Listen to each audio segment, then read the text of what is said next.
Normally, withdrawing money from your IRA before the age of 59 and a half would result in a 10% penalty in addition to your normal taxes. But there are a few exceptions. Hi, I'm Matt. And I'm Jared with Carlin Financial Group. For the best information on how to make sure you don't outlive your income in retirement, subscribe to our channel and ring the bell to be notified when we post new videos. Sometimes life happens, and you may need to take money from your IRA before 59 and a half. You will pay taxes at your normal rate, but there are some exceptions that could help you avoid the 10% penalty. Let's talk about those. One option is utilizing Rule 72T, which means substantially equal periodic payments, which you can learn more about in one of our previous videos. If you'd like more detail, make sure to check it out. If you spent money on medical expenses, you might qualify for an exemption if those expenses totaled more than 7.5% of your adjusted gross income. You could also qualify if you're unemployed and use money from your IRA to pay health insurance premiums and meet 3 other requirements. 1, you received unemployment compensation under federal or state law for at least 12 consecutive weeks because you lost your job.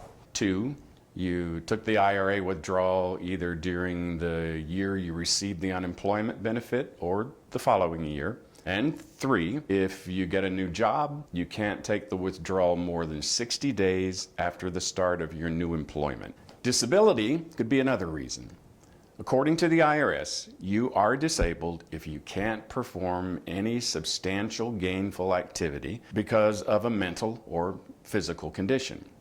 A physician has to determine that, of course, and he has to determine that it's likely to be long and continued or even result in death. If you meet the IRS's definition of a first-time home buyer, you can withdraw $10,000 from your IRA without paying the penalty. Now, if you're married, that means you could have your $10,000 and your wife's $10,000, assuming you both qualify. Now, you must use these funds to pay for qualified acquisition costs, which include closing costs, but you don't want to use them to buy a new car or anything like that. That would not sit well with the IRS. What other questions do you have about accessing money from your retirement accounts? Let us know down below in the comments, and we'll do our best to talk about them in the future. Another potential reason an early withdrawal can be made without penalty is if you use it to cover higher education expenses for you, your spouse, your children, or grandchildren. The funds can be used for tuition, for room and board, books, supplies, fees, equipment, special needs services even, if students are at least half-time. Qualified reservist distributions are also penalty-free if you were called or ordered to active duty after September 11th, 2001. You were called for a period of more than 179 days, or just an indefinite period, and the distribution was made no earlier than the date of the call to active duty. If you inherit an IRA, you can avoid the penalty under certain circumstances. You won't have to pay the penalty if you inherit from a non-spouse, even if the owner was under 59 and a half. Now, you will pay normal taxes in the year you make the withdrawal. If you inherit from a spouse and treat it as your own IRA, you will pay the penalty.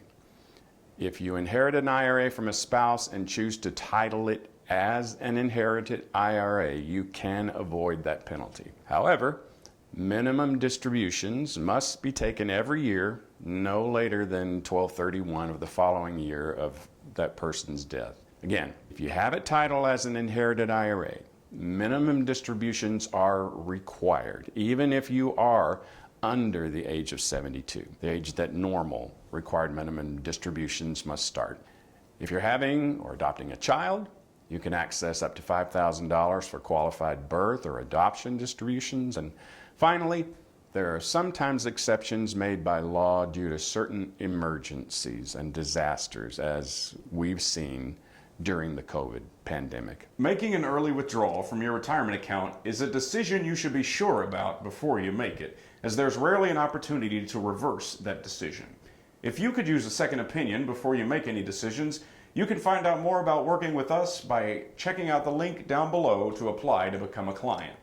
Thanks for watching today, and make sure you subscribe to our channel and hit that bell so you won't miss any of our future videos. If you liked this video, let us know and make sure you share it with a friend. And as always, live today, plan for tomorrow.